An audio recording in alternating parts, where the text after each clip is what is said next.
I'll never forget that moment, the moment that I heard the words, "You have cancer." It was 10:05 a.m. It was a Thursday, June 25th, 2009.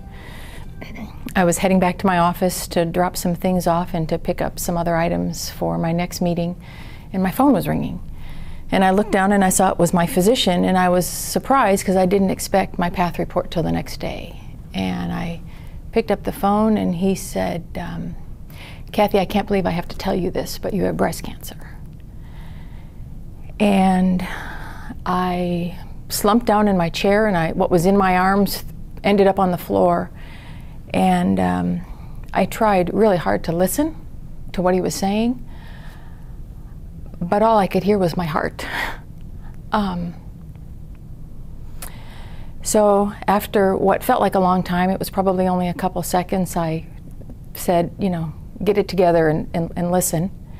And I said, "Tell me what we know about this cancer so far." And he said, "It's invasive, and you'll have to, obviously the next step is to meet with a surgeon, and we won't know until we see if the cancer has traveled into your lymph nodes, how extensive it is."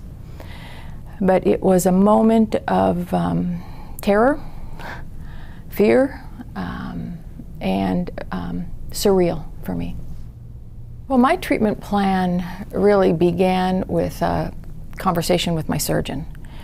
And my husband and I sat with her for a couple of hours, and she reviewed the pathology report. She gave us all of the options and the pros and cons of the options.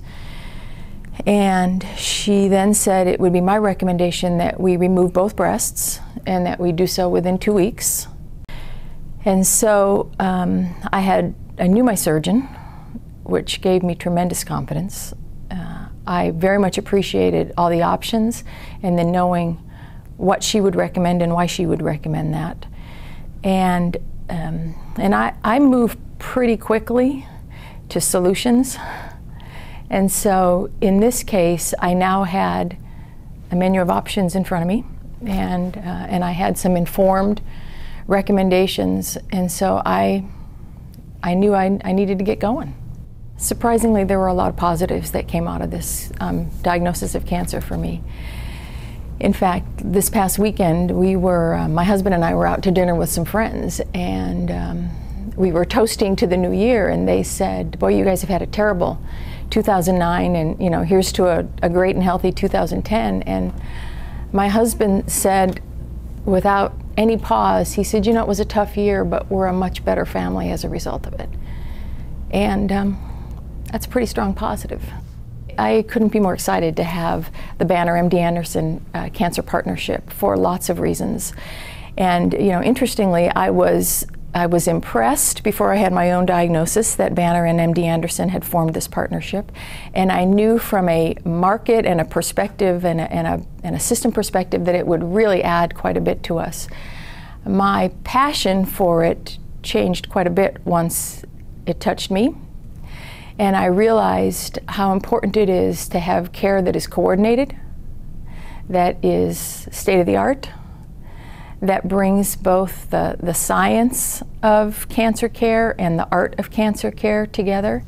People like me that have daughters, I don't want my daughter to live like this, live with this. I don't want my daughter to live with breast cancer. And so anything that we can do along with a world-renowned partner to result in a world without cancer, I think is a fabulous and noble mission.